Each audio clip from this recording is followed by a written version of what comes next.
'82, I was 17, my old man was 55.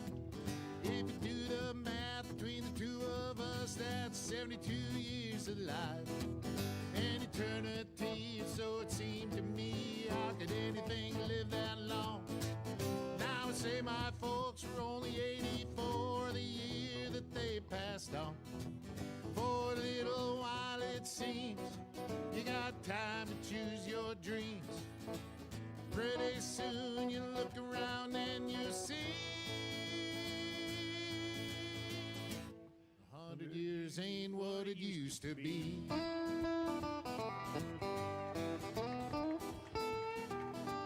And my grandpa Roy, when he was a boy in 1904, he was taught by men who fought in the actual Civil War.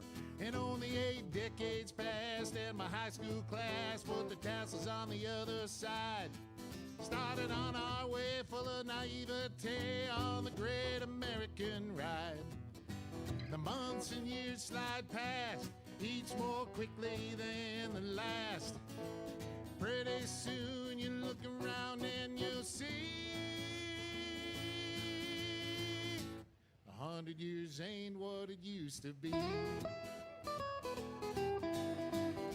Oh, Johnny! Oh, yeah.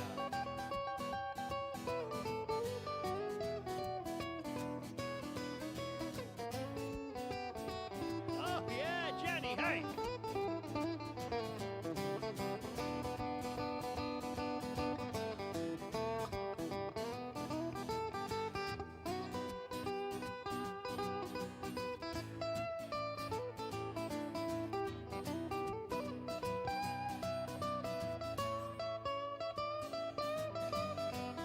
Oh, yeah! He did the guitar face. Ibuprofen's under buy again in my online shopping cart. Every week I learn of something else I should be doing for my heart. If I use the wrong pillow, I might have trouble getting out of bed. My hair grows in my ears and nose now more than on my head. As a kid, to me, ancient history was something like World War I.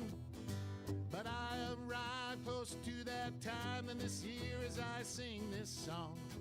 And I'm starting to find I can wrap my mind around life is brief and dear. I can hardly believe my baby girl's turned 26 this year. Whoa! For a little while it seems you got time to choose your dreams. Pretty soon you look around and you'll see everybody 100 years ain't what it used to be.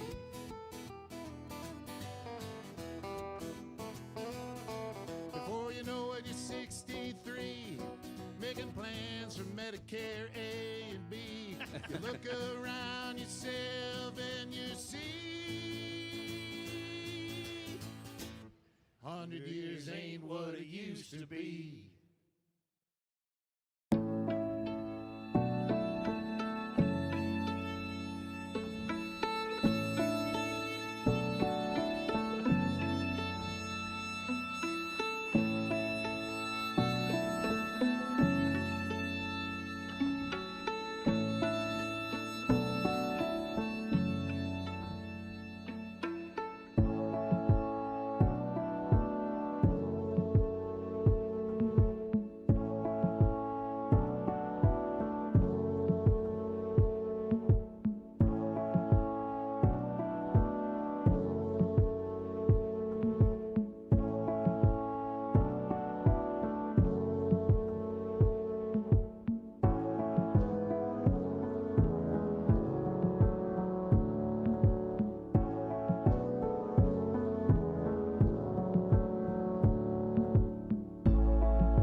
Doc Reavers does, so watch this. Jeez, Such. You embarrass me sometimes. Josh Arnold. It's like taking candy from a baby, isn't it? Josh Arnold, investment consultant, brings you Garage Logic Podcast, number 1605, August 25th, 2025. 96 degrees on this day in 2013 and 41 degrees on this day in 1887. Call Josh Arnold. Do yourself a favor. Call Josh Arnold at 952-925-5608 for a free 48-minute consultation. Hail the flashlight king. And now, from the mayor's office above the boathouse on the east shore of Spoon Lake, it's Garage Logic with Chris Reavers manning Technology Corner, Kenny Olson from the Krabby Coffee Shop, John Haidt in the newsroom, and of course, the Rookie. Here is your flashlight king, fireworks commissioner, and the keeper of common sense, your mayor, Joe Soucheray. Let's address the elephant in the room. Does it feel odd that we're here and not at the fair? No, I actually was thinking about that on the way in. It does not for some reason. It does for me. Really? Yeah, it definitely does for me. Huh. Yeah. Weird to me. I don't know. If You that don't was have a- an opinion? If that was a poll question, I'd say I don't But know. we I had don't a have an great opinion. crowd on Friday. It was wonderful. I got a note from Chris Jiraki. She used to write to us from Duluth. Okay. Although it's been a while since I got in touch, I've been listening to the podcast from our Texas redoubt. My husband made his escape from Minnesota a few years ago, and because I take care of my mom, I travel back and forth listening to the podcast and getting strange looks when your antics make me laugh out loud. Believe me, given the variety of people who get on planes these days, an audible chuckle is tame by comparison. We did make the trip to see y'all at the fair Friday. It was nice to be able to sit down to enjoy the show this year. Enjoyed our Pronto Pups as we took in the show. We skedaddled back to Dallas on Saturday, but really enjoyed a very good fair day. I was listening to your August 19 podcast on the way back and heard you proffer your idea that the fair is a great equalizer where politics and acrimony dare not set foot. I am so sorry to burst your bubble. From the unpaid protester buttons disseminated by the DFL to the numerous political statements fashioned with seeds, plants, and grains at the Crop Heart exhibit, I felt the intrusion of partisan politics into the bucolic nostalgia and kitsch of the fair is nothing sacred. Of course, in this divine time of corrosive and venal rhetoric, nothing is safe from the taint of politics. I have lamented for at least 10 years the invasion of partisan politics into every aspect of modern life. I'm saddened that the fair has also been breached, but we did our best to enjoy the day. Your recent conversations about Buc-ee's have been fun to listen to. They really are a wonder. Clean, friendly, and at long last, a rest stop that actually has enough, at least 50, restroom stalls for the gals. I've attached a picture of a novelty I saw at a brand new Buc-ee's and thought Kenny would like the truck. And it's a picture of an old pickup truck. Next year, God willing, and the creek don't rise,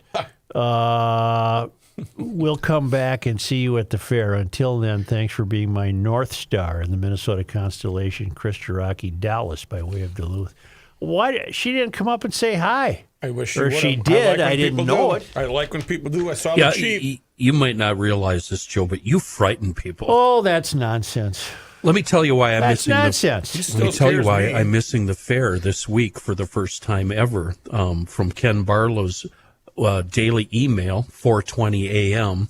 Headline: There will be no hot weather during the state fair this year. The great stretch of weather with less wind continues today and lasts right into the upcoming Labor Day weekend. Not 180-degree day in sight here. Well, that it is bad timing on our part. If we were going to do live fair shows, this is the week to do them. Perfect weather. Beautiful, isn't it? It's just Yeah. beautiful. I prefer 90 and humid, but I also can find the beauty in a day like this. Let me tell you, it was a blast being out in the woods and the fields yesterday with no bugs. God, it was awesome. Will thought you you were gonna just say no wander around pants. in the woods? Doing some mowing with the tractor, Sure. getting those trails ready and those roads in the woods. Say, Chris mentioned Buc-ee's, which is apparently, is that similar to Cracker Barrel? No. No, Cracker Barrel's not a gas station. It's a rest. I'm sorry, yeah. No, you can't get gas at Cracker Barrel. Cracker Barrel has really been in the news, and for some reason I'm fascinated by it. I'm fascinated by the business end of it and how dramatically they could have made such a poor choice. They have a president and chief executive officer named Julie Fels-Massino, and she's quite accomplished. I really spent a lot of time on Cracker Barrel because they've been in the news because they changed their logo. They upgraded. And then over the weekend on the socials, people were posting pictures of empty Cracker Barrel parking lots. Now, there's only one Cracker Barrel in Minnesota. It's in Lakeville. There's 650 of them nationally, mostly in Texas, Florida, Alabama, Louisiana, Georgia, what have you, south. And I don't know a thing about it. I've never been to one. I haven't intentionally avoided one. I've just never encountered one. They're nice. Well, how do you know? There's one in Minnesota. The one in Minnesota was on 494 and 94 in Woodbury, right by where Well, Jerry it's not Troy there used to- anymore. No, now it's a Okay, different. what happened? They went out of business. Okay. But I was in one in Knoxville, Tennessee, or Nashville, Tennessee. Very good food, quality food, good portions. Omelet. She had eggs over easy. She had biscuits and gravy. Matt, enough. Julie Fels-Massino was named president and chief executive officer in July of 2023. So she just didn't come in the door and do this. She must have thought about it for 2 years. And she changed the logo. Apparently the logo was an old fella sitting on a chair, leaning on a barrel. And that was thought to be, I don't know what that was thought to be. Unseemly by her. Colonization. Maybe he was too white. I don't tame. know. It was I don't know tame. why they changed it. It's Cracker Barrel. Isn't that the kind of logo you'd expect? She was formerly president of International Taco Bell. Oh. She was president of North American Taco Bell. She served as the president, SVP, and GM of Fisher Price at Mattel.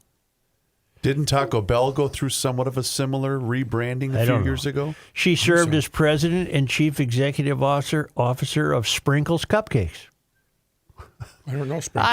I just am fascinated by the way people make their fortunes. Sprinkles Cupcakes. She served in various leadership roles at Starbucks. She began her career in corporate positions at a variety of retail companies, including Godiva Chocolate, Coach, J. Crew, and Macy's. Mm-hmm. She has a Bachelor of Arts Communication from the Miami University in Oxford, Ohio. And in any event, Cracker Barrel not only changed its name, it's now given up its beloved pegging game. They have a game where I did that in Tennessee. I'm sure you did. Early morning, yeah. It's a triangular piece of wood. With golf tees. And you have some golf tees. Joe. Don't I have one here? It's a peg game. Peg game. Yes. Yeah. It's not pegging. I have one of those, and I just so happens I'm an expert at that. I played it with my wife. I can get down to one peg in the center hole every single I can't do time. it. You know what the secret is? Look it up on the internet. There's a nice description on how to do it. Well, here's the game as it once stood. Jump all but one. Jump each tee and remove it. Leave only one. You're a genius. Yep. Leave two and you're pretty smart. Leave three and you're just plain dumb. Leave four or more and you're just plain ignoramus. See, that's been changed now to say, oh, don't be embarrassed. Try again. Oh, no, come on. Honest to God. This is why I'm telling you. I'm telling you, this fascinates me. First of all, isn't she late to the party to do this? Very late. Yeah, about 4 years, right? Yeah, 4 or 5 years. You would think she would have done this at some time and now be going the other way. Yeah. The simple game is made up of pegs in a wooden triangle. It dates back to the court of Louis XIV in 1697, but Cracker Barrel's version has a funny twist with snarky wording. Fans will remember the scoring system. If you leave one peg, you're a genius. If you leave two pegs, you're pretty smart, P-U-R-T-Y. See, it's Cracker Barrel, pretty. And then, but it starts getting a little judgy. With 3 pegs, you're just plain dumb, and 4 or more, you're an ignoramus. Yeah. You are, because that game is so easy to play. But they changed it. Now it says, leave only one, you're a genius. Leave 2, rocking the chair, but not the game. Leave 3 or more, no need to be embarrassed, try again. So I'm guessing your outrage about this is you're going to turn this into a political thing? I'm not done with my outrage yet. Okay. The whole right. point Let me know. isn't the whole point of the is you're waiting for your food, so you play this game, right? So you don't have to talk. Wouldn't the whole point be able to tell your kid you're an ignoramus? Yes. Right? Yes. No, I want to know who's the first person that raised their hand and said, excuse me, miss, I'm highly offended by this meaningless little Yeah, game. that person should be banned from all Cracker Barrels nationwide. Who even, yeah. Yes. Let's see. The store has been given a fresh look and feel and an updated appearance to the peg game. And then they changed the logo of that old-timer, benign-looking fellow Right. sitting against a barrel for the last 55 years. And apparently when you go in, there's a general store you can shop at Yes. and buy stuff. You have to walk through it in order to get to the dining room area. You know, I shouldn't be surprised that you would know about this. I don't know about it. There used to be one in Woodbury. They're all over Florida. Yeah. I've been in one. I can't remember if it was Indiana or Illinois, and it was 2 years ago, and we promised we would never, ever go back. Do you guys recall there was a news story? I would say within Well, I maybe won't 10 go years, now. I'm never going to one now. within the last 10 years or so. And the story was there was an elderly couple, and their life's mission was they were going to visit Do all of every them. Cracker I Barrel. think they did. Yeah, and I think they did eventually get to Fail all of of them life. in the country. Bulletin, I'm having a deep thought. Uh-oh. I'm having a deep thought. Careful. It seems to me capitalism speaks louder than wokeism.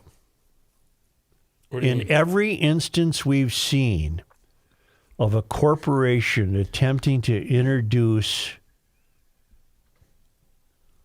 let me keep thinking. It's a deep thought, newly forming on the service Yeah, road. Well, because Or- you can replace the word Cracker Barrel with Bud Light. I'm very aware of Jaguar. that. I'm very aware of that. But it seems in every instant, the corporate interests have lost ground, not gained ground.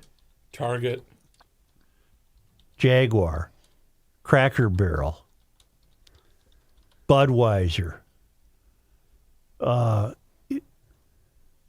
The mass of the American public is unimpressed by the corporation's desire to be so all-feeling when basically the mass of American population understands it is essentially meaningless anyway.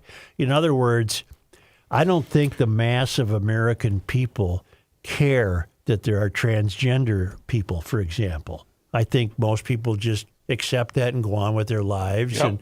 and really don't worry about it.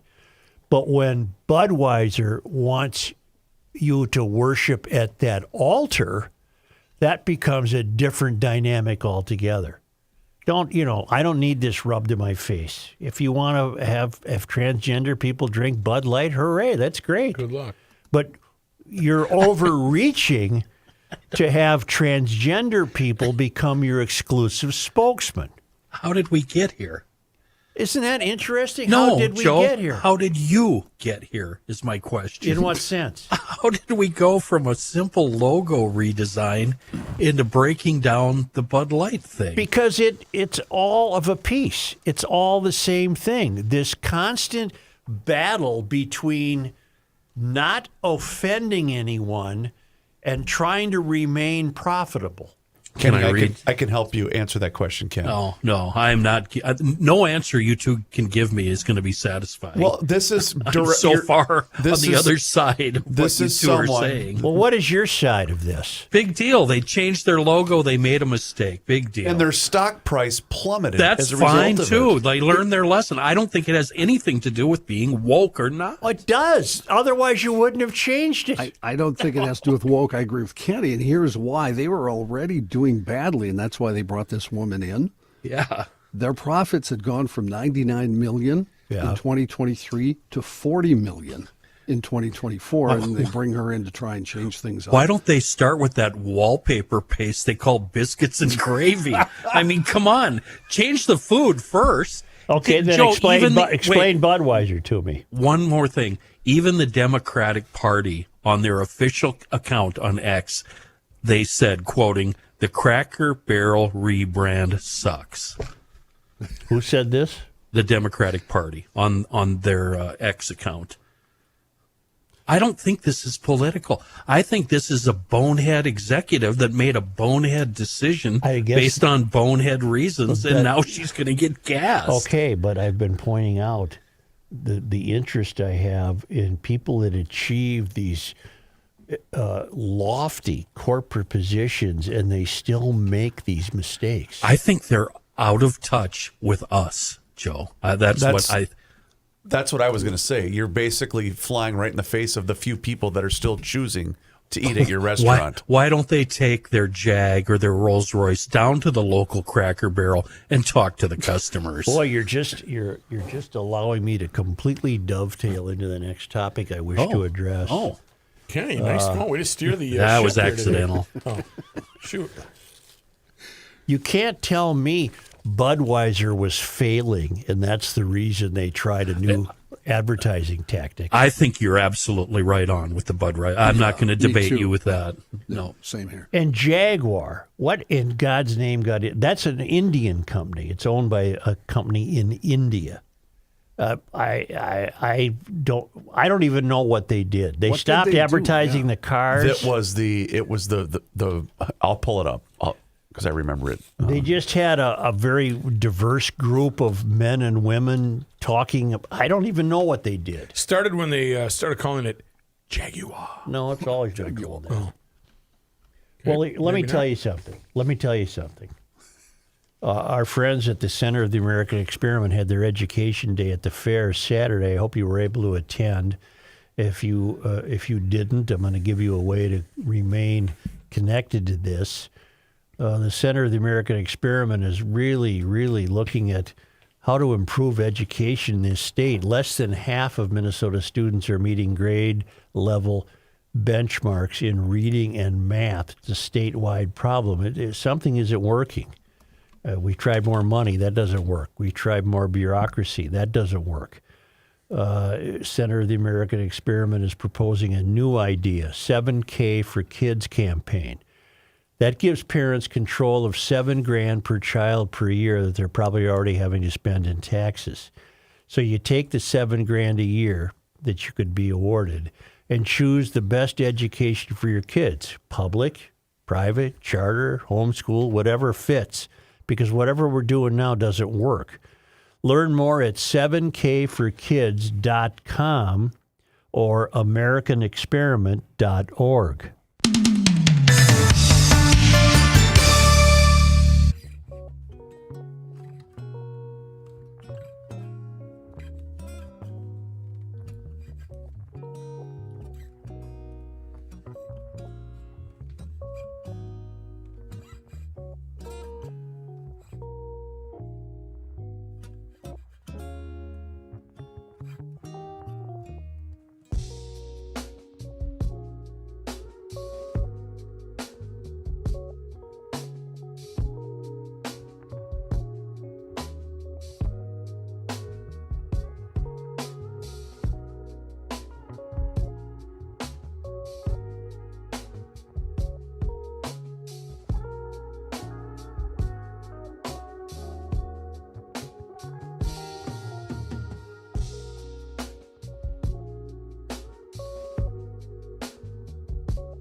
The Earth is not your mother. Why?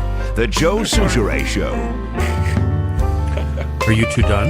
Yes, go ahead. Yeah. Kenny, what can you tell me about? The Minneapolis St. Paul Courtyard by Marriott in Roseville is what I'm going to tell you about, Matthew, because they are once again providing lodging for me during the run of the fair, but not just for the state fair. I actually stay at Courtyard Roseville once or twice a month because, well, I love it, and it's close to everything, both downtowns, an easy trip to all the venues around the area.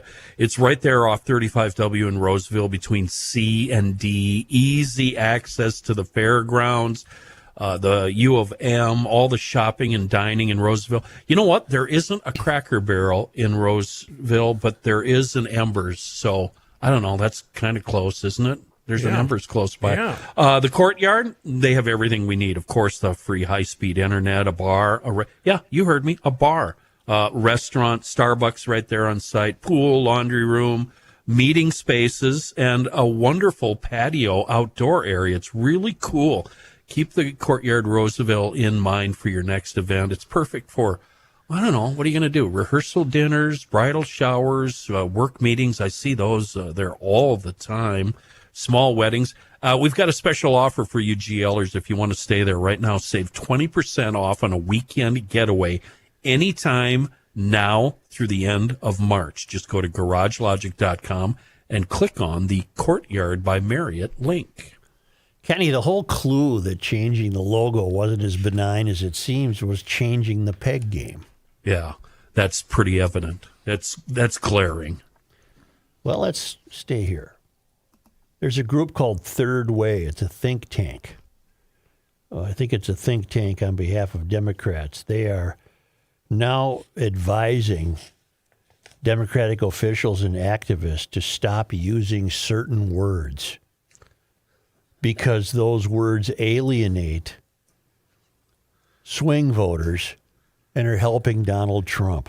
To please the few, we have alienated the many. Wait, are you telling me they have their own foghorn? I'm going to read you the list, and it's every word we foghorn for the last Are you 25 kidding years. me? Yep. Are you kidding me? To please the few, we have alienated the many, Third Way said. It says the list is a practical guide for Dems wanting to win back swing voters who tune out language they don't understand or resent being lectured to. Wow. We are doing our best to get Democrats to talk like normal people and stop talking like they're leading a seminar at Antioch, said Third Way's Executive VP of Public Affairs, Matt Bennett. We think language is one of the central problems we face with normal voters, signaling that we are out of touch with how they live, think, and talk. Amen.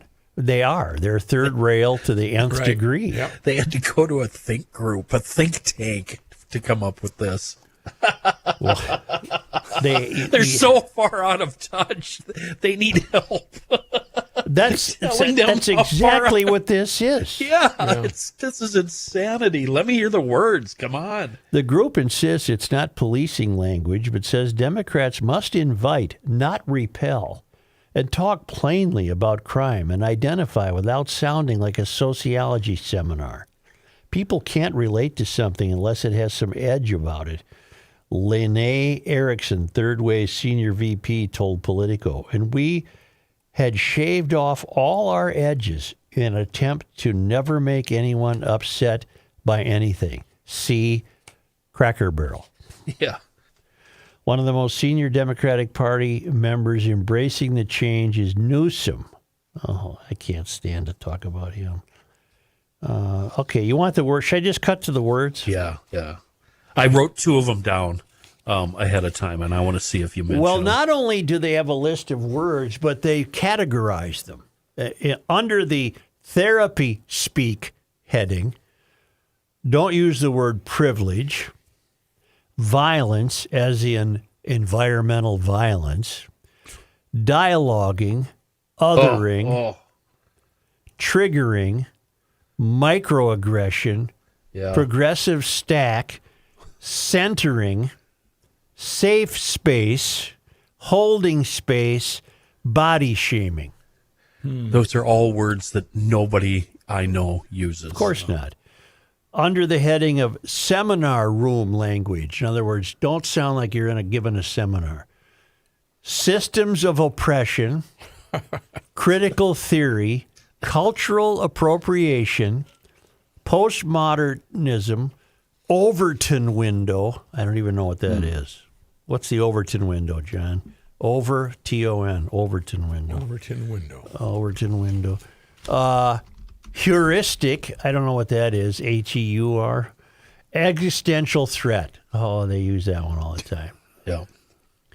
Under organizer jargon, don't use radical transparency, small d democracy, barriers to participation, stakeholders, the unhoused, food insecurity, housing insecurity, person who immigrated. It's all BS language. The unhoused one, that really rankles me. There's no way to doctor up or make being homeless prettier by changing what it's called. Anyone got the Overton window yet? Yeah, I got it. What it's is a it? political theory by Joseph Overton, describes the range of policy ideas that are considered acceptable to a public at a given moment, which in turn limits what politicians can support to stay in power. I see. Well, I don't think any of us have ever used that one. No. Here are the best ones that you should use.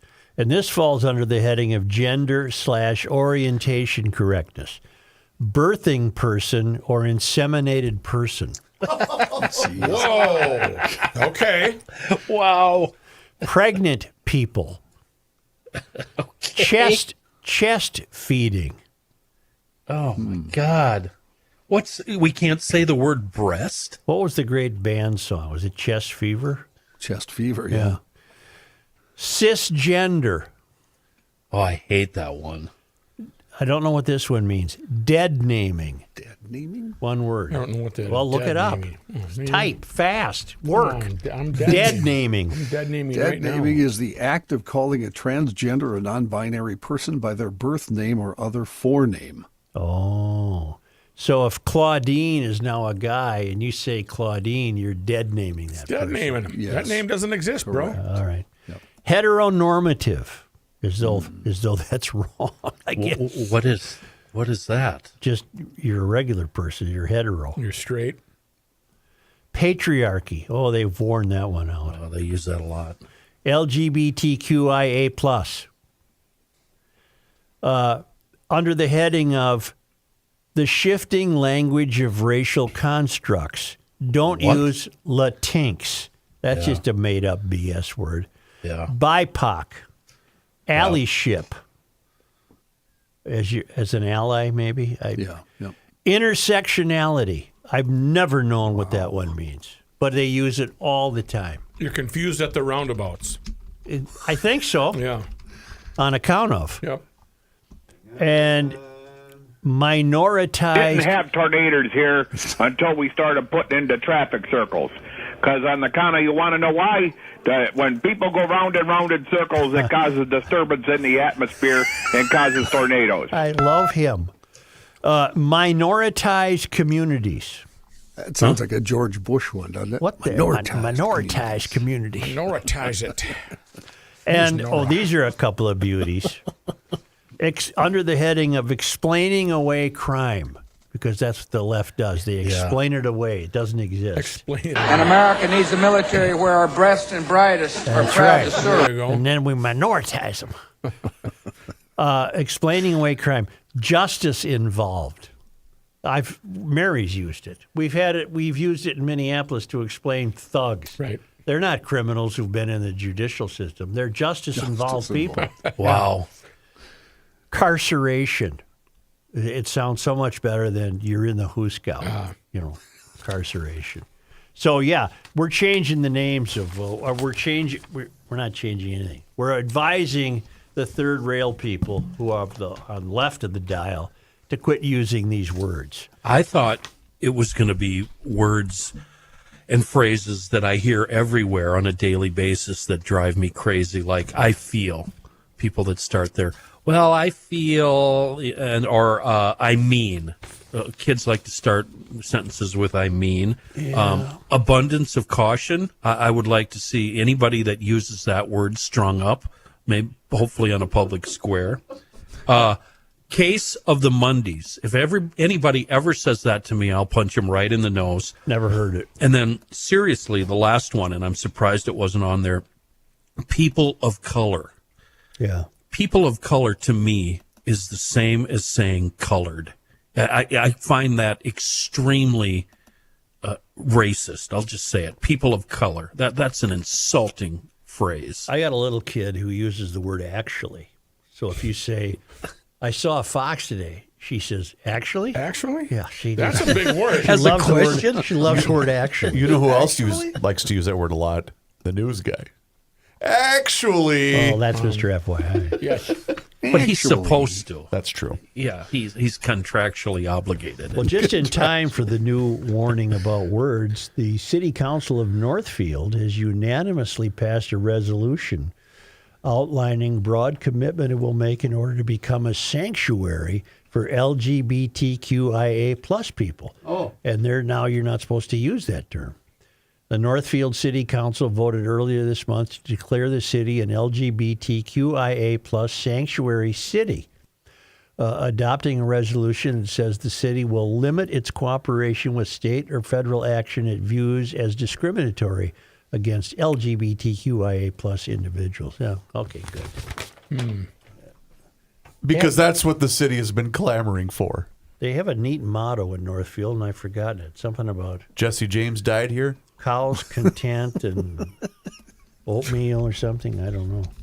Really? Oatmeal? No, I've lived in Rice County forever. No, Let's see, hold on. Northfield. It's cows content. I know, but colleges, and contentment. Oh, yeah, I was on the right no. track. It's a plump wife and a big barn never did a man any harm. Welcome to Northfield. Okay. That is great. A plump wife and a big barn never did a man any harm.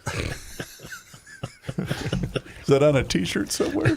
See, now, can you imagine saying that to somebody like the CEO, the new woman CEO of Cracker Barrel? Oh, you get arrested. Hey, lady. A plump wife, a big barn, never did a man any harm. That is a sign you would see in a Cracker Barrel.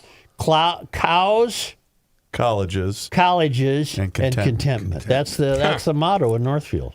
Cows, colleges, and contentment. You know what this is a direct result of? I guarantee it. On account of, you want to know why? Why? What was the story we had down there? Was it St. Olaf or Carleton? There's been a lot of stories down there, Chris. The one where a student made up the false accusation that was at St. Olaf. She made up false racial disturbances, presumably against her, only to discover that she had finally admitted she did it herself.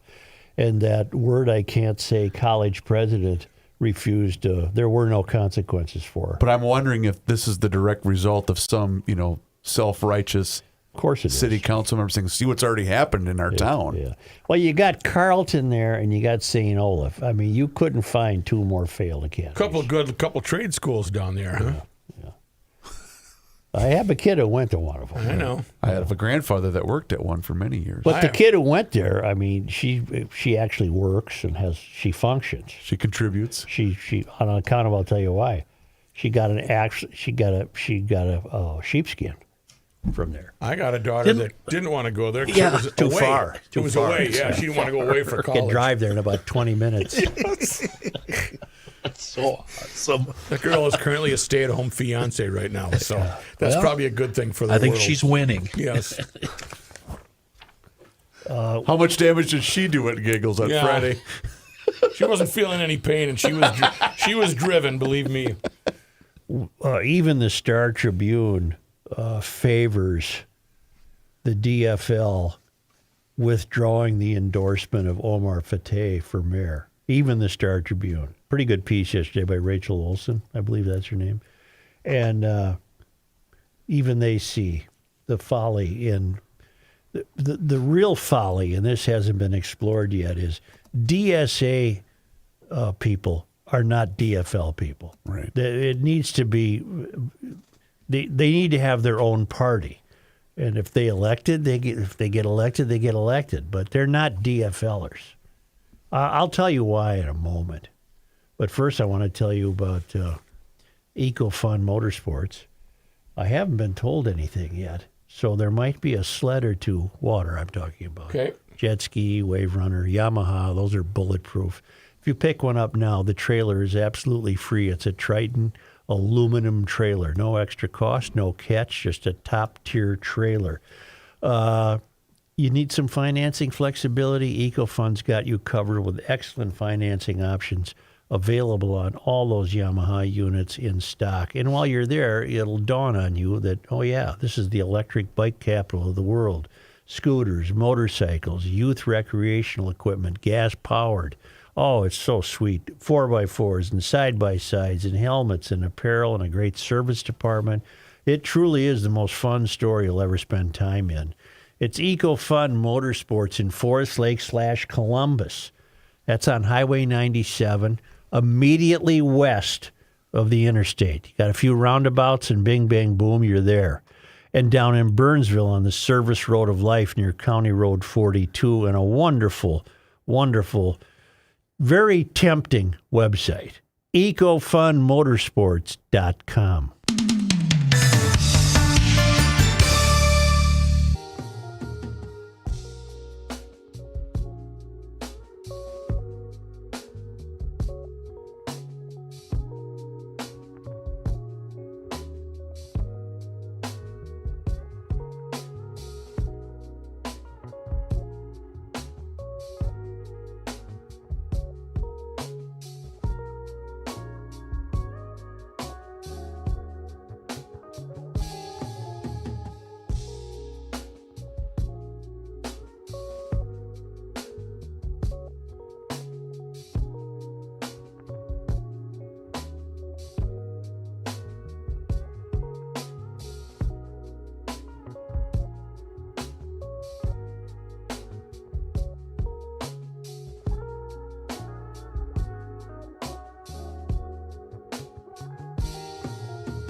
Here's a man who spends hours in hardware stores, sifting through the nuts and bolts of life.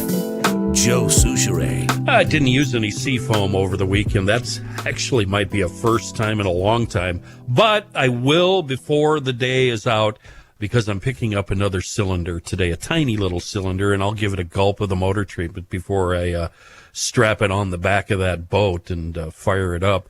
The GLer's chemical cabinet should always have a wide variety of seafoam products in it to save the day, especially the big three, the Bugs Be Gone, the seafoam engine treatment, and that amazing deep creep penetrating oil.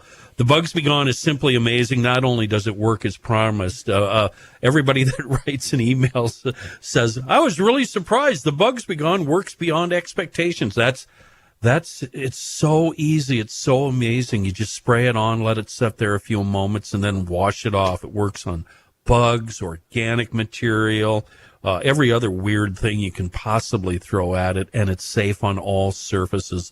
The motor treatment, I don't know if I even have to say anything about that. It's been saving carbs and injectors and fuel for decades. GLers are well versed with that.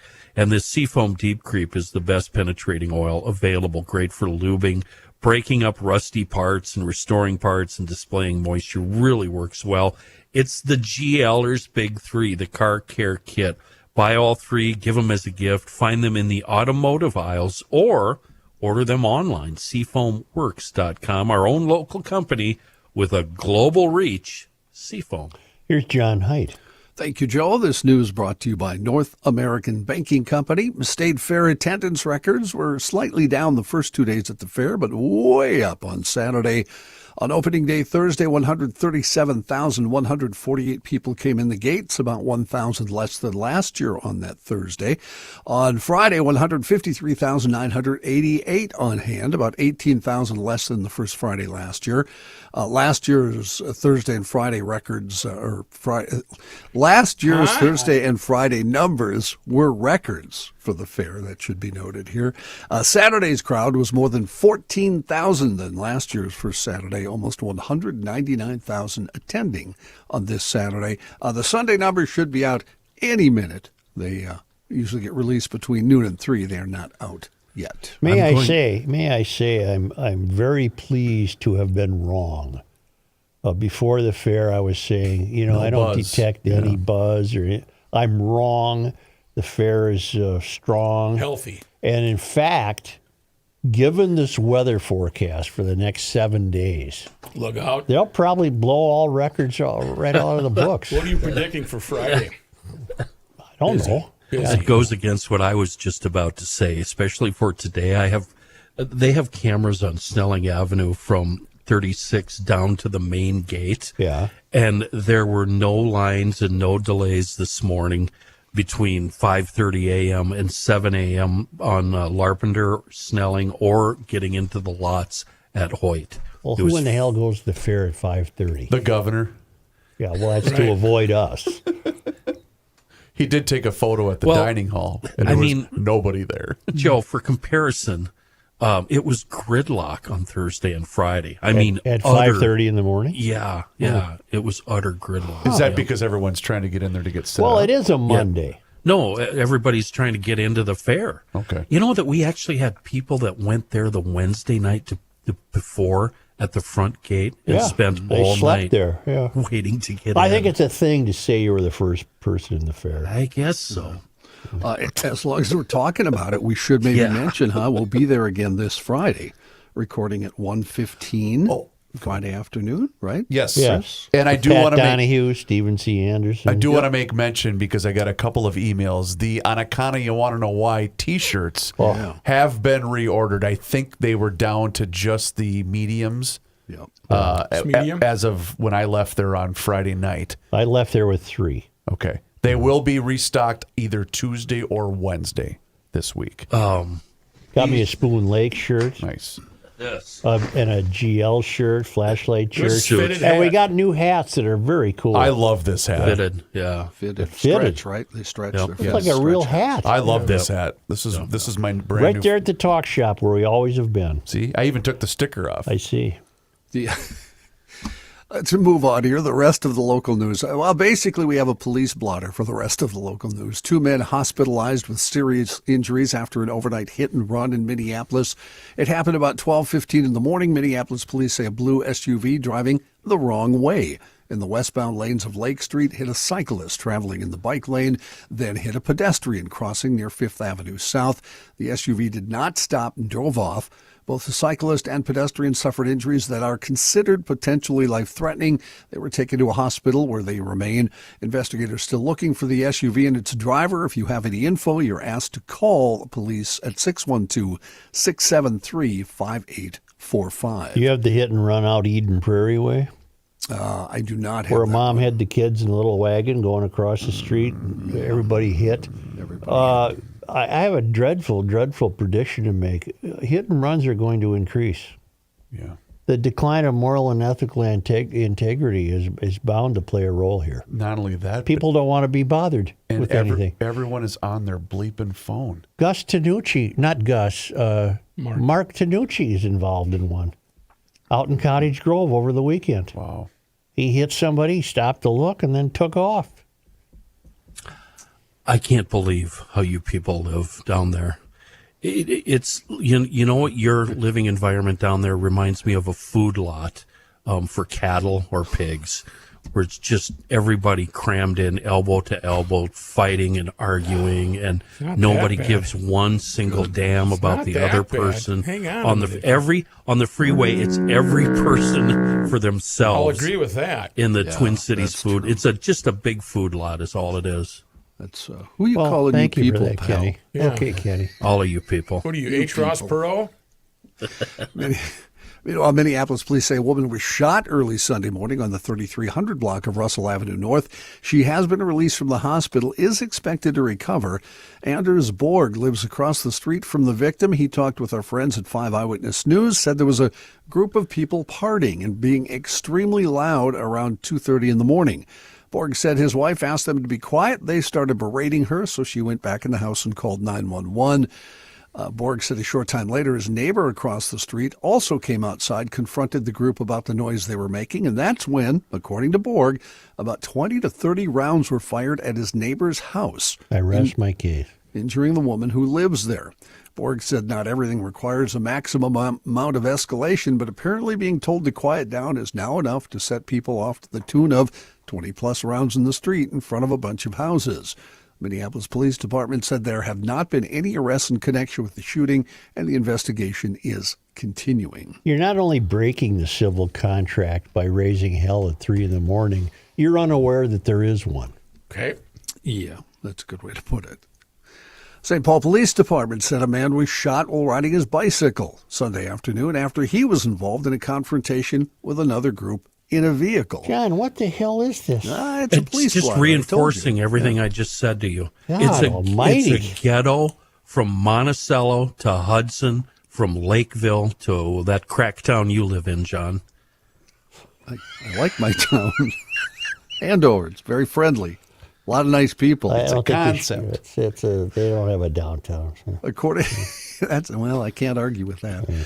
According to police, the shooting in St. Paul occurred just before 2 in the afternoon near the intersection of Kent Street and LaFond Avenue. The police said a man was riding his bike when there was a confrontation between him and a group of people inside a vehicle. The man on his bike was reportedly then shot, and the vehicle drove off. The man sustained a non-life-threatening gunshot wound to his shoulder. No arrests, also in this case, have been made at this time. Why don't we take a quick break here and hear from our friend, Mr. Reavers. Let's pause all this uplifting news and talk about our friends at North American Banking Company. How does that sound, ladies and gentlemen? In fact, I got a great email from someone that thanked me for the great customer service advice that I received at North American Banking Company. They prefer to remain anonymous, being a business owner. So I'm happy to report that everybody wins when you decide to take your banking with my friends at North American Banking Company. Check them out online today. It's nabankco.com. Or if you just like to go see for yourself in person, they have 6 wonderful Twin Cities locations to serve you. It's Roseville, 50th in France, Hastings, Woodbury, Shoreview, and Maple Grove. They do offer all of the services as the other big national banks, whether you're looking to buy a home, maybe finance a new home renovation project, or perhaps get that new car that you've been dreaming about. Their experts are going to be able to make all of that happen. And they've been at it since 1998 when they made a promise to deliver a better banking experience for their customers where you know your banker and they know you. Locally owned and operated. And that means loan decisions are made right here in the Twin Cities. So it allows you business owners to expand your business with confidence. Once again, check them out online today. It's nabankco.com to learn more. It's banking done differently. North American Banking Company, member FDIC, is an equal housing lender.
The Earth is not your mother.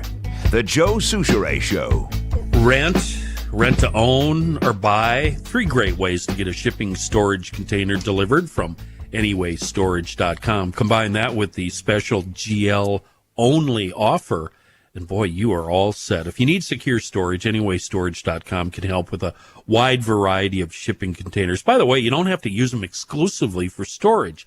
Make it an office or a little cabin, a bedroom for your mother-in-law. I don't know. Or, I don't know, maybe use it for safe, secure, rodent-free storage.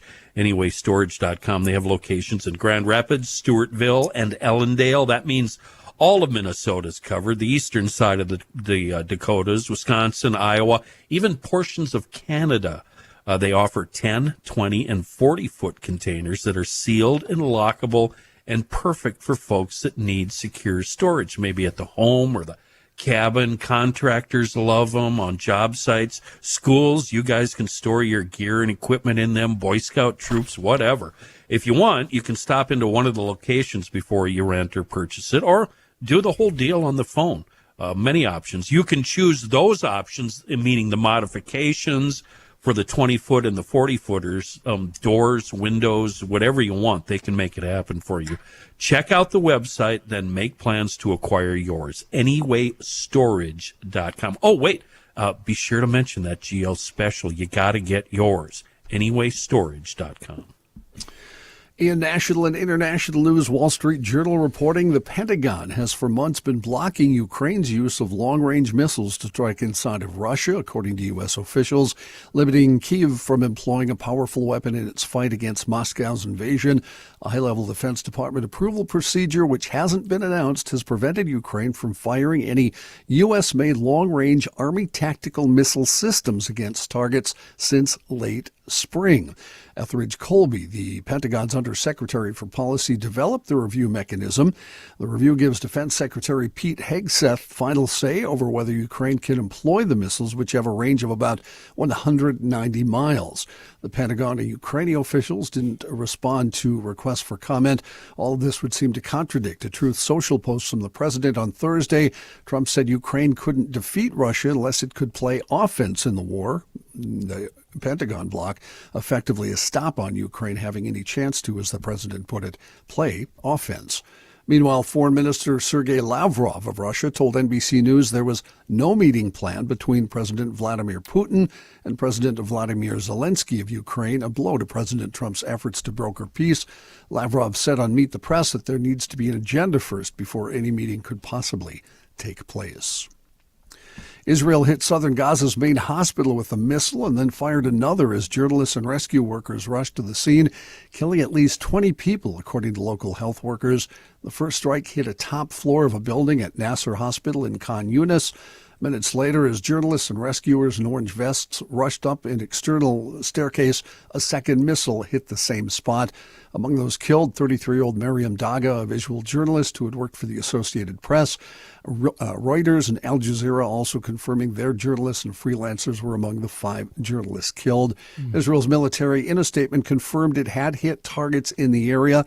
It said it would conduct an investigation and regrets any harm to uninvolved individuals.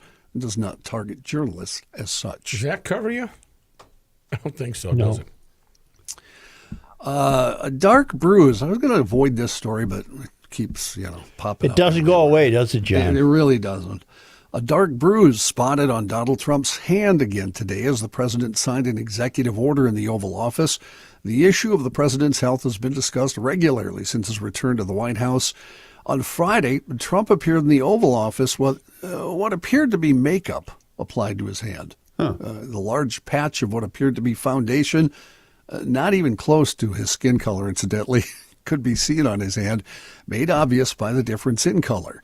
Seated at his desk today, the president seemingly made several attempts to cover his hand by placing his other hand on top of it, fueling speculation. All is not well with the president. Bar fight?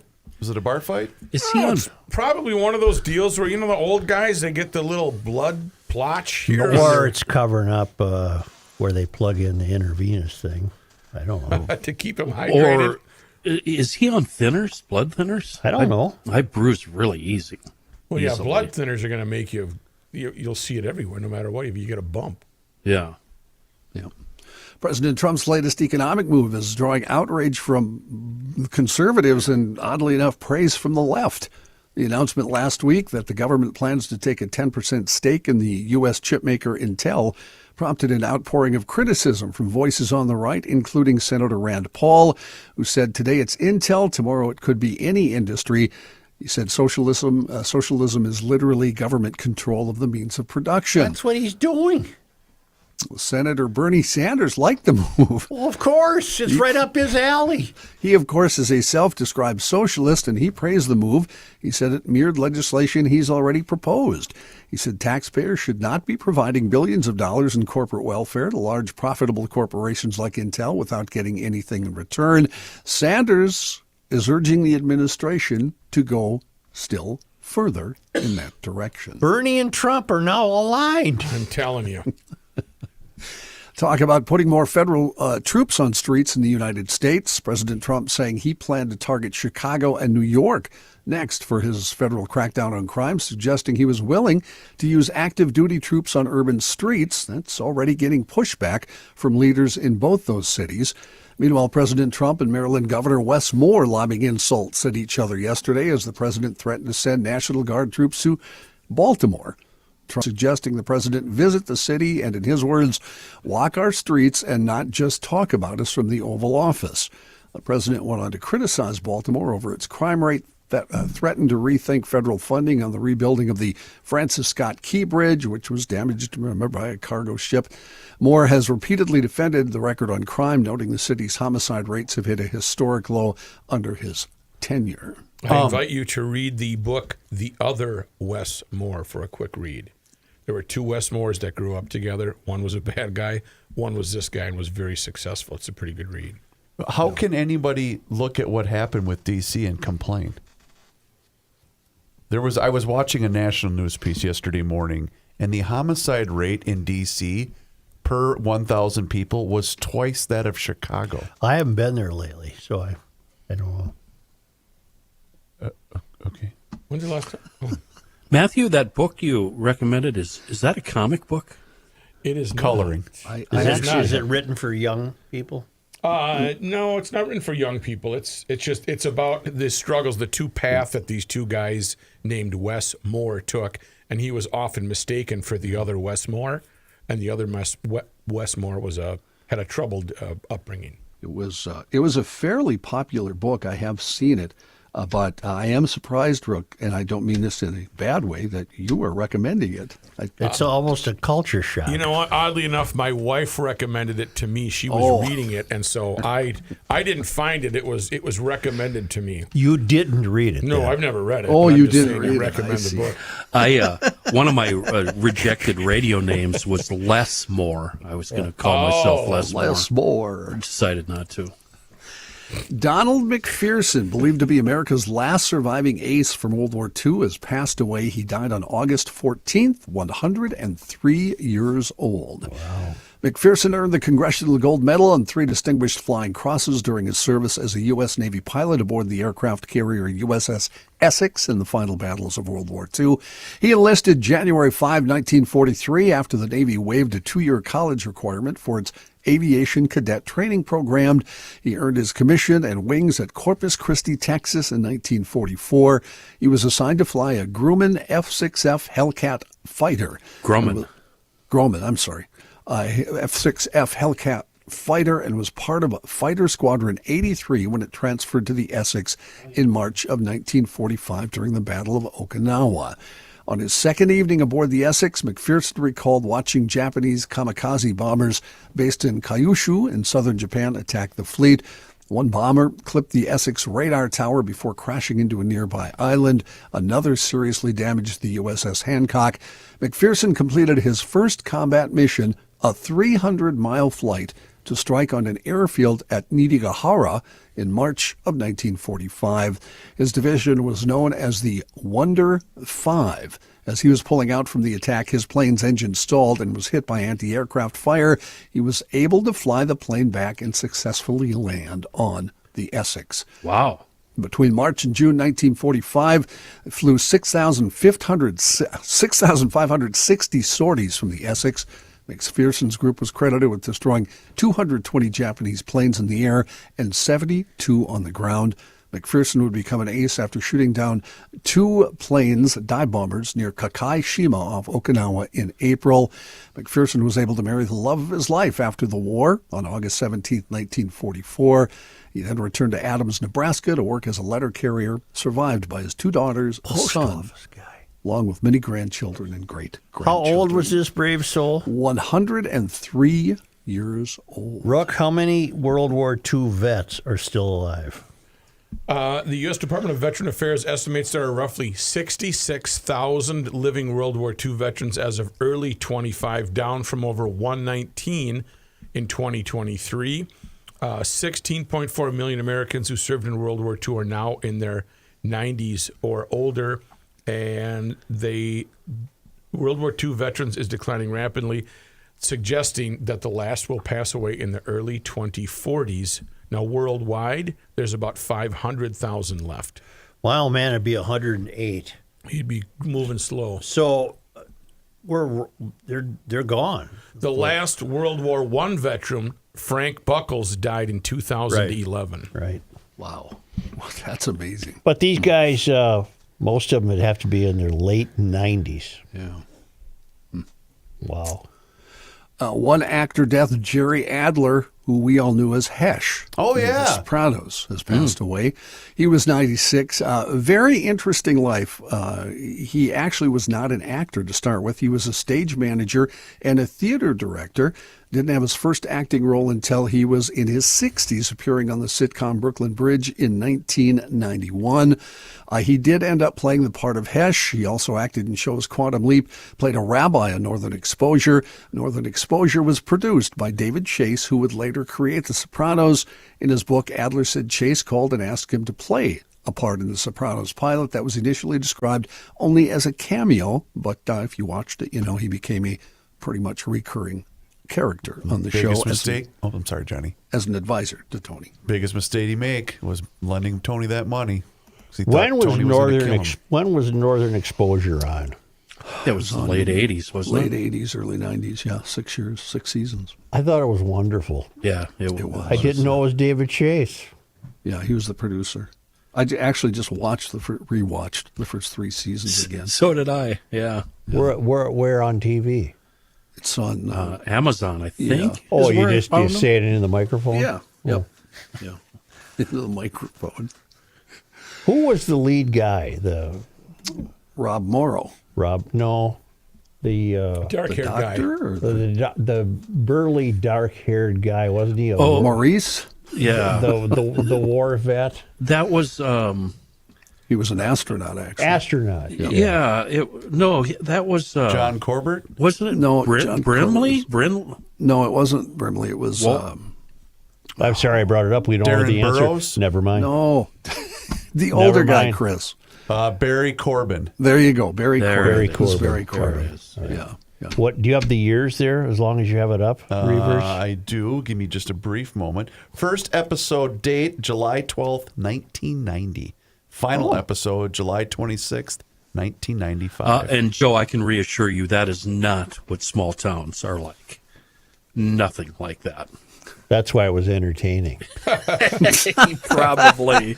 Yeah, probably. John, thank you. You're welcome. I have an apology to make. Oh, no. What'd you screw up? You had such a good week last week, too. I was promoting the fact that I was going to stop by the Hofferman water booth at the We Great had Minnesota that. I had their water to drink Friday. I You liked got it. so hammered you couldn't find it. No, it was a scheduling issue, so I wasn't able to make it over there to do my social media video. But our gal Katie, East Union, she stopped by to say hi to me, and I wasn't there. Oh, Katie, I apologize. If you're offended, and I promise I'll make it up to you. What's East Union? What is that? That's where she lives. Oh, I see. She's emailed us 1,000 times. Oh, I see. That Katie.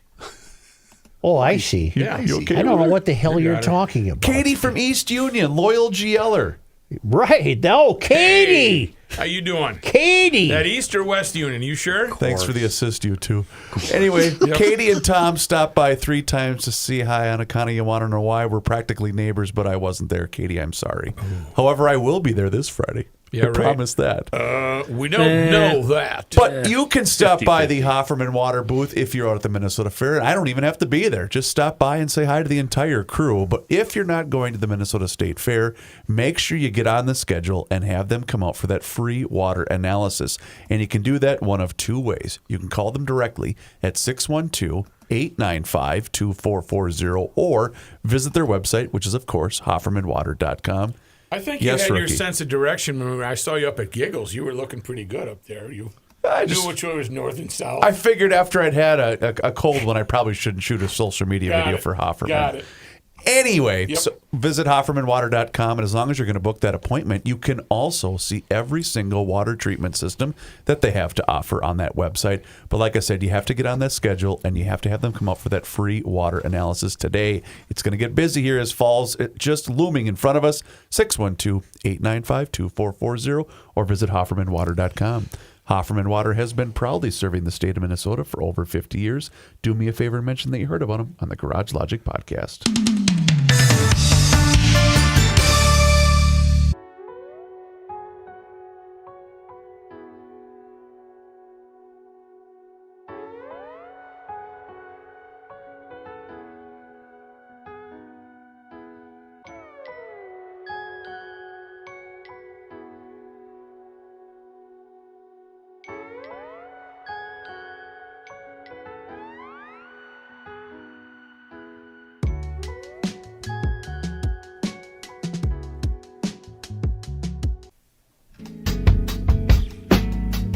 You cannot stop him. He'll just make a move. Joe Souchere. Yeah. One Why small don't you eliminate that one there?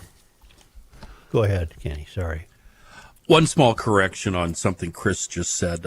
Chris, fall is not looming. Fall is here. True. It happened already. The state fair opens up 2 days later. We've got fall.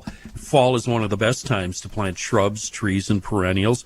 Perfect for root development, and you don't have to wait for plants to leaf out like you do in the spring. And this fall, a perfect time to put the crew, the Pro Turf landscape crew, to work reinvigorating your outdoor environment. Do it today. Get in touch with them today, professionalturf.com, and let's get that landscaping project done. Before a shovel even hits the ground, ProTurf will provide you with a professionally designed digital image of your potential new landscape design. These are professional designs by certified designers, and it could be anything you can dream up or they can dream up, from a simple, foundation plant and rock replacement to a complete landscape makeover with cool outdoor living spaces like paver patios, driveways, retaining walls, plant beds, whatever, trees, shrubs. Oh, speaking of trees, there's a state fair special running right now with ProTurf. Either get a free 6-foot Colorado spruce or a 2-inch sugar maple with any project of $4,000 or more. It's a value of up to $650, but it's a limited time offer, good only until the trees run out. Log on to professionalturf.com, fill out that free estimate request, and get the landscape party started. ProTurf, been around forever. You've been hearing me talking about them since the radio days. Minnesota family-owned company specializing in landscape, lawn treatments, and irrigation system service. They've been at it since 1982. ProfessionalTurf.com. We've learned a couple of things since Omar Fateh got the endorsement of the DFL. We learned two things. One, the DFL can't run a convention to save its life. And two, Omar Fateh is absolutely the wrong choice. It should, and the DFL did the right thing in withdrawing it. This group called All of Minneapolis, which they will not respond to me. I don't know why. But so I can only, my suspicions are what I act on, and I think they're DFLers. They're not DSA people. They're moderates. They're trying to introduce moderation to the city or recover it. But they are entirely on board with getting rid of Fateh. This guy should not be in any office, much less the mayor of Minneapolis. At the 2020 endorsing convention, there were numerous irregularities that were never investigated, including phantom delegates and duly elected delegates being denied the ability to vote. In the 2020 primary, Fateh's campaign almost certainly committed voter fraud, but the federal investigation into those charges was derailed when his brother-in-law lied to a grand jury. Fateh's brother-in-law was later convicted of perjury. He also told his DFL colleagues that he didn't know that man, who was later confirmed to be his brother-in-law. Not all Somalis are in the news. Yeah. Again, during the 2020 primary election, Fateh was endorsed by a nonprofit group called Somali TV, who then illegally ran free advertising for him to their 170,000 subscribers ahead of the election. Nonprofits, 501c3s, are not allowed to endorse candidates or advertise for them. Fateh later authored a bill to give Somali TV more than $500,000. Woo! Not all Somalis are in the news. Yeah. During the investigation into the Feeding Our Future scandal, Fateh made phone calls to Keith Ellison attempting to stop the investigation. He later attacked the Minnesota Department of Education for investigating the scam, implying that the efforts to stop fraud were racist. Well, it was worse than that. He even had the balls to say, I think it's immoral that you're trying to stop this. Fateh's campaign benefited from over $11,000 in donations from individuals connected to Feeding Our Future, nearly a third of all donations he received in 2021. This guy is not the answer. He's a bad actor, and he should not receive any votes for mayor. He presumably will receive quite a few. How do you think the... No, he's a DSA candidate, not a DFL. The DFL has to solve this. They can't continue to have DSA members in the fold of the DFL. They're not the same. Have they heard from Chagati yet? No. And here, I've told you this before. This doesn't come from me. Do yourself a favor in Minneapolis and read the DSA platform, Democratic Socialists of America. They wish to abolish the traditional family, perform abortions in churches. Prostitution and marriage are two sides of the same coin. Women and children are most harmed by capitalism. Being in a traditional family is like being in prison. Well, not all the time. Muslim alignment on conservative values regarding the traditional family, gender, and as a temporary vulnerability once the far left must disrupt. Children are criminalized simply for being born into poverty. Okay, I'm not making any of that up. Do your own homework. Get yourself enlightened before this election. This guy is a complete lunatic. He has no accomplishments. He has no achievements. He has no moral and ethical code. Not all Somalis appear in the news. But the Somalis who appear in the news, well, are thieves. Yeah. This is pathetic. Mom Donnie in New York is pathetic. This country is over if these people are going to take over. The Ilhan Omar slamming this decision reminded me of something we've talked about frequently when the money stopped flowing for the food fraudsters. Remember how they doubled down and were outraged and said, we need this money? Right. That, to me, it's the same thing. That's what Ilhan and her group is doing. They're doubling down on a guy that is very shifty at best. You know, maybe we're seeing why Somalia, the country, doesn't work.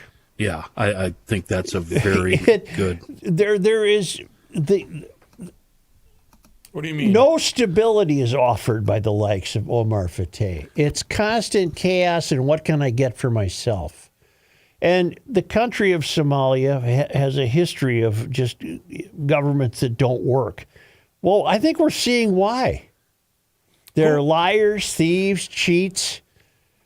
Who was the guest we had that gave us the 4 basic principles of Somali life, where it was feed your children, do whatever, but then 3 or 4 was I don't know. Try to get whatever you can. Yeah. I wish I could recall that. This is ridiculous.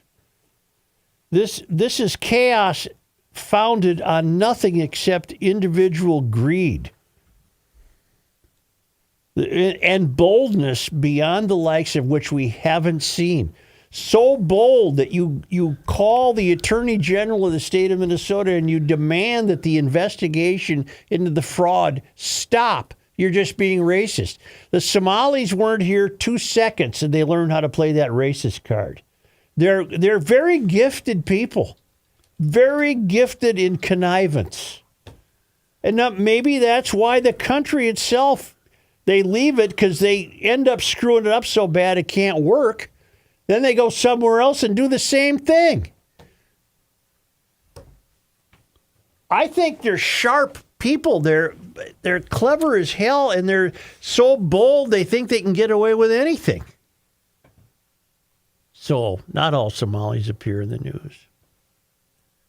But lately around here, all Somalis who appear in the news are thieves. But I've drifted from the DSA. Omar, of course, is DSA. City council people in Minneapolis are DSA and St. Paul. Read their platform. It's stunning in its cruelty. It is amazingly evil. These are not good people that have they have no altruism whatsoever. Zero. They're in it for the destruction because they believe they'll succeed by virtue of the destruction. And I don't see any good coming from it at all. It's only going to get worse. And with that, I'm going to make sure all my weapons are always loaded. There you go. Yeah. I don't know what else to tell you. This guy is a joke. There's not a chance in hell this guy should have been receiving a mayoral endorsement from the DFL. From the DSA, yes, of course he would receive the endorsement. But that's two different things. This group that Ilhan Omar put together, Senator Zainab Mohammed, Representative Mohammed Noor, City Councilors Elliot Payne, Aisha Chugtai, Jamal Osman, Jason Chavez, and Aaron Chowdhury. They're all DSA. They're not DFLers. Right. It should be interesting to hear. I mean, it should be interesting to see what happens at the election. And Fry's not enough of a guy to be pounding his fist on the table and pointing this out. I don't understand why he's not taking advantage of this. Fry, your only hope is to develop a set and quickly. And prove to the voters why you're the man. Prove it. Just take a couple of pages of their platform, Fry, and read them to the public. Take off the ankle-hugging mom jeans, be a man. What the hell are you doing? Yeah. I didn't write those things. They're not coming to you from some podcast host. Read the DSA platform. Fry, I'm sure you can figure out how to print your own copy like I did. And then you grab any page of it whatsoever. Grab any page of the 100 pages it is and read it to the public. And say, we are not that party. That party is distinct from the DFL. The DFL can screw up the city as it is. We don't intend to screw it up this bad. Prime example, 38th in Chicago. God almighty. The mayor's come up with a pretty simple solution that just gets shot down by the insane city council, or the majority of the city council. No one is. The DSA people in Minneapolis have the loudest voices. And your mythical baggage handler from Delta who owns a 2-bedroom house in South Minneapolis, who's he going to vote for? Is he paying attention? Yeah. Because this is ruining the city. Yeah, I just don't know. Fry, wake up. The DFL is not the DSA. Good Lord in heaven. Hallowed be thy name. Thank you. Do you know that 2.5 million people have signed a petition to go easy on the illegal immigrant driving the semi in Florida that tried to do a U-turn and ended up killing 3 people? Hang tight, hang tight, hang tight. What? I am going. Yep. Not only did I see that, I was gonna, not knowing you were gonna bring that up, I was gonna play this. And that is why Trump got elected. 2.5 million signatures. He's an illegal immigrant operating a commercial semi, and he attempted a U-turn on the freeway where his truck didn't fit that little opening for coppers to turn around and go the other way. He tried to do it on one of those things, and then cars ran into him. 2.5 million people are saying, well, come on. What are they saying? Can I look? Why don't I wish look? you would. What are they saying?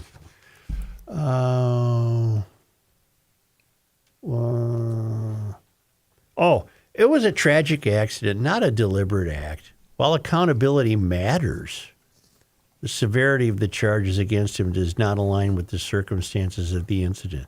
Yes, it does. What circumstance is greater than death?